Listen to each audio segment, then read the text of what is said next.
நம்ம MSTS ஆக்டிவிட்டியில் logo change பண்ணணும் அப்படின்னு நினச்சோம் அப்படின்னா, லோகோ சேஞ்ச் பண்ணுறதுக்கு கேப் வியூ அப்படின்னு சொல்லிட்டு எல்லா லோகோமோட்டிவ்லையும் இருக்கணும். அப்போ தான் நம்ம லோகோ சேஞ்ச் பண்ண முடியும். என்ன தான் நம்ம எல்லா லோகோமோட்டிவ்லேயும் கேப் வியூ இருந்தாலும், சில லோகோமோட்டிவ் ட்ரெயின்ஸ் லிஸ்ட்டில் இன்எலிஜிபிள் அப்படின்னு சொல்லி காட்டும். கேப் வியூ இல்லை, அதனால் நீங்கள் அந்த லோகோமோட்டிவ்க்கு நீங்கள் லோகோ சேஞ்ச் பண்ண முடியாது. ஸோ அதனால் அந்த லோகோமோட்டிவை நம்ம ஆப்ரேட் பண்ண முடியாது அப்படின்னு சொல்லி காட்டும். For example, piggy bank Kollam express ஆக்டிவிட்டியில் பார்த்தீங்கன்னா, புனலூர் ரீச் பண்ண உடனே நம்ம பேங்கர் லோகோமோட்டிவை டேக் ஓவர் பண்ணி, அதாவது பிளேயர் லோகோமோட்டிவாக அந்த லோகோமோட்டிவை மாற்றி நம்மளுடைய எக்ஸிஸ்டிங் ட்ரெயினோட அட்டாச் பண்ணி ட்ரைவ் பண்ணுற மாதிரி சினாரியோ இருக்கும். ஓகேவா? அதுக்கு பேங்கர் லோகோமோட்டிவில் கேப் வியூ வேணும். பட் ஆல்தோ கேப் வியூ இருந்தும் ட்ரெயின்ஸ் லிஸ்ட்டில் அந்த லோகோமோட்டிவ் இன்எலிஜிபிள் அப்படின்னு சொல்லி ஒயிட் கலரில் காட்டும். ஸோ அதை எப்படி ஃபிக்ஸ் பண்ணுறது அப்படின்னு சொல்லிட்டு தான் இன்றைக்கி இந்த வீடியோவை நம்ம பார்க்க போகிறோம். நீங்கள் பார்த்துட்டு இருக்கிறது எம்எஸ்டிஎஸ் தமிழ் டியூட்டோரியல்ஸ். வாங்க சொல்கிறேன். இந்த மாதிரி errors PG ப்ரோவோடைய locomotives and பிசாமோடைய locomotives, அதாவது 3D கேப் வியூ இருக்கிற லோகோமோட்டிவ்ஸ் எல்லாத்துலேயுமே இந்த ஒரு ப்ராப்ளம் இருக்குது அப்படின்னு சொல்லிட்டு எனக்கு தெரிய வந்தது. அதாவது நான் டெஸ்ட் பண்ண வரைக்கும் பிசாமோடைய freeware locomotives and PG ப்ரோவோடைய freeware locomotive, ஃப்ரீயாக ரிலீஸ் பண்ண லோகோமோட்டிவ்ஸ் வச்சு தான் நான் டெஸ்ட் பண்ணேன். அதில் இந்த மாதிரி எரர் இருக்குது. மற்ற எல்லா லோகோமோட்டிவ்லையும் இதே எரர் இருக்கான்னு எனக்கு தெரியாது. ஸோ அந்த லோகோமோட்டிவை வச்சு நான் எப்படி ஃபிக்ஸ் பண்ணுறது அப்படின்னு சொல்லிட்டு உங்களுக்கு நான் இப்போ சொல்கிறேன். ஓகேவா?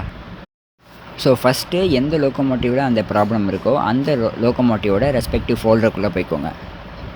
அங்கே போனதுக்கப்புறம் அந்த லோகோமோட்டிவோட .eng ஃபைலை ஓப்பன் பண்ணுங்கள். ஓப்பன் பண்ணி கேப் வியூ அப்படின்னு சொல்லிட்டு ஃபைண்ட் பண்ணுங்கள்.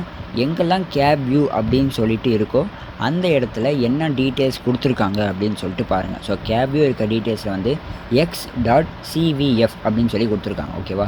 இது பிஜி ப்ரோவோடைய துக்லகாபாத் லோகோமோட்டிவோடைய டீட்டெயில்ஸ். ஸோ அந்த லோகோமோட்டிவ்க்குள்ளே பார்த்தீங்கன்னா ENG ஃபைலில் கேப் வியூ இருக்க லைனில் x.cvf அப்படின்னு சொல்லி கொடுத்துருக்காங்க. ஸோ அதை ஒரு ஓரமாக நோட் பண்ணி வச்சுக்கோங்க.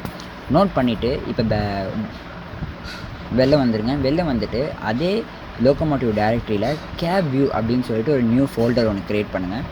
க்ரியேட் பண்ணதுக்கு அப்புறம் கேப் வியூ 3D அப்படின்னு சொல்லிட்டு ஒரு ஃபோல்டர் இருக்கும். அதுக்குள்ளே போனீங்கன்னா ஒரு சிவிஎஃப் ஃபைல் .cvf அப்படின்னு சொல்லிட்டு ஒரு ஃபைல் ஒன்று இருக்கும். அதை காப்பி பண்ணி இப்போ நம்ம ஒரு கேப் வியூன்னு சொல்லிட்டு ஒரு ஃபோல்டர் க்ரியேட் பண்ணோம்ல, அதுக்குள்ளே பேஸ்ட் பண்ணுங்கள்.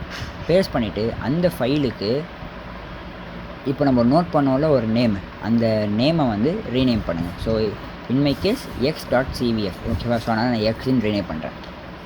ஸோ அவ்வளோதான். ஸோ இது இஸ் a சிம்பிள் ப்ராசஸ். இதே ப்ராசஸ் தான் பிசாம் லோகோமோட்டிவ்ஸ்க்கும் நம்ம பண்ண போகிறோம். ஸோ அதே மாதிரி ஓப்பன் பண்ணுறேன். பிசாம் லோகோமோட்டிவ் ஓப்பன் பண்ணுறேன். ஸோ WAM4 லோகோமோட்டிவ் ஓப்பன் பண்ணதுக்கப்புறம் அதோட ENG ஃபைலை ஓப்பன் பண்ணுறேன். அதில் கேப் வியூ இருக்க லைனுக்கு போய்க்கிறேன். அங்கே WAM4.cvfன்னு இருக்குது. ஸோ அதனால் அதை நான் நோட் பண்ணி வச்சுக்கிறேன். நோட் பண்ணிவிட்டு அகெயின் அந்த லோகோமோட்டிவோட கேப் வியூ 3Dக்குள்ளே போய்க்கிறேன். அதுக்குள்ளே .cvfன்னு ஒரு ஃபைல் இருக்குது. அதை நான் காப்பி பண்ணி வச்சுக்கிறேன். காப்பி பண்ணிவிட்டு அகெயின் வெளியில் கேப் வியூ அப்படின்னு சொல்லிட்டு ஒரு ஃபோல்டர் ஒன்று க்ரியேட் பண்ணிக்கிறேன்.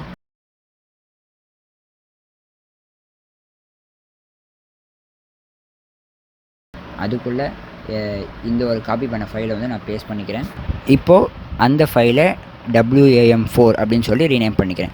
ஓகேவா? ஸோ இப்போ ஃபிக்ஸ் ஆகிடுச்சா அப்படின்னு சொல்லிட்டு பார்க்கலாம் கேமுக்குள்ளே. ஸோ இப்போ நான் செக் பண்ணும்போது எல்லா சர்வீசஸுமே க்ரீன் கலரில் காமிக்குது. முதல்ல banker locomotive and loco change locomotive ரெண்டுமே பார்த்திங்கன்னா ஒயிட் கலரில் காமிச்சிது. இப்போ க்ரீன் கலரில் காமிக்குது. ஸோ இப்படி தான் இன்எலிஜிபிள் கேப் வியூ எரரை ஃபிக்ஸ் பண்ணலாம். So that's it. See you soon again. Take care and bye.